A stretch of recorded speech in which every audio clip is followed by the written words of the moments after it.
Insiden kecelakaan di perairan Sungai Musi, Palembang kembali terjadi. Kali ini speedboat penumpang dengan nama Family asal jalur 27 Muara Sugihan terbalik. Laka lantas di perairan ini tersebar luas di media sosial di Facebook, di mana menunjukkan saat speedboat jenis 200 PK itu sudah dalam kondisi terbalik di tepian Sungai Musi.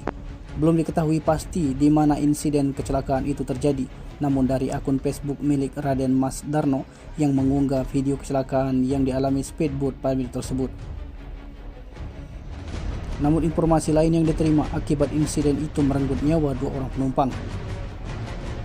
Sementara itu untuk 2 orang korban meninggal dunia itu sudah dievakuasi.